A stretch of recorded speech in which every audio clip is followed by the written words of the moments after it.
this competition takes place in my neighborhood in Chinatown called As a pastry, it's basically a flaky puff pastry on the outside, and then the inside is a sweet custard filling. We make our custard a bit more runny than it's in Portugal. Flakiness test is like either you hear crunch for around 4 or 5 seconds when you touch it, or you don't sell it. Thank you. Opened on January 10th, Nata is a pastry shop serving pastel de nata, a traditional Portuguese custard tart. But for its founder, Manuel Portugal, the shop is more than a bakery. It's a reflection of home. Lisbon is very yellow. Not only is the trams in Lisbon, the houses very like contrast between yellow and white. So the recreation was a little bit that, like, let's create a little bit of a bright golden oasis in the gray New York block. Manuel moved from Lisbon to New York 4 years ago to study at New York University. I studied at NYU, mathematics and economics, graduated December 2024, and since then I've been doing this project, Nata. Living in New York, Manuel embraced the city's energy, but he believes something was missing.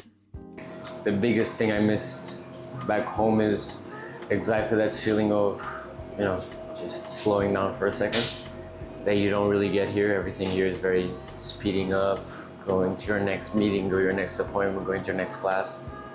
So I wanted to recreate a little bit of a moment where you feel like you are in a place that's warm, that's bright, that allows you to have a pause, like in Lisbon.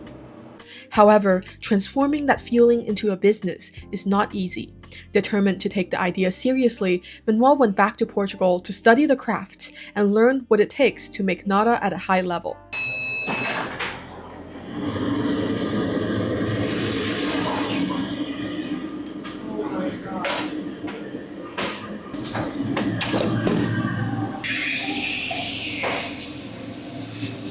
We would start at 6 a.m., bake until like 12, around noon, have like a long lunch. Afternoons are always more like a soft, more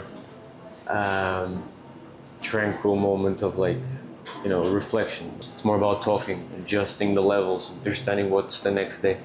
On paper, Manuel's future once seemed clear, at least to his friends and family. Yeah, nowadays I think it's, super supportive. It wasn't always like that at all. There were moments where, for my parents that are from Lisbon, me coming here in the beginning was already, a big step.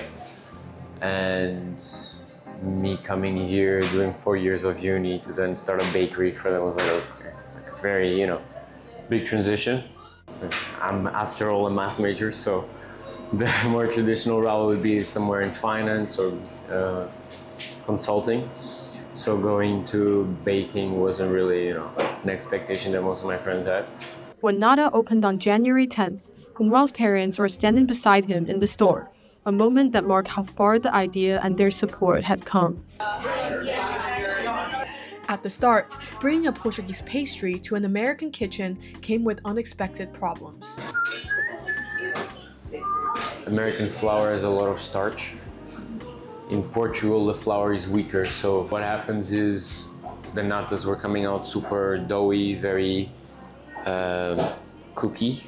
Basically, I iterated this cycle for 2 more months, testing 10 to 15 flours,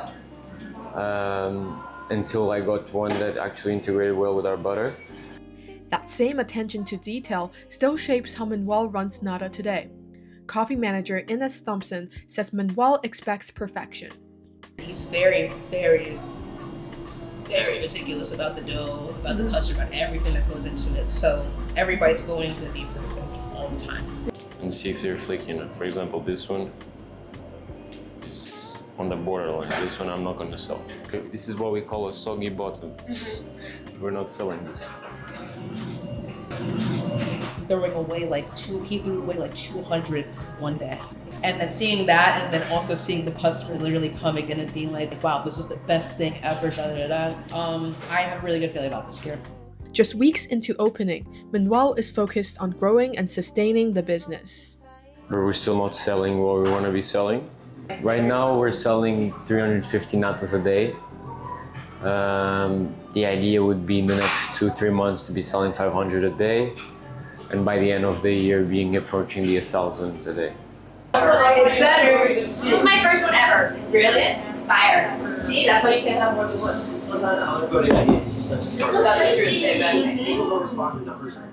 For Manuel, Nata is more than a business. It's a proof that a student's background and memories can become the foundation of something shared. This is Emily Luo reporting for NYU Journalism.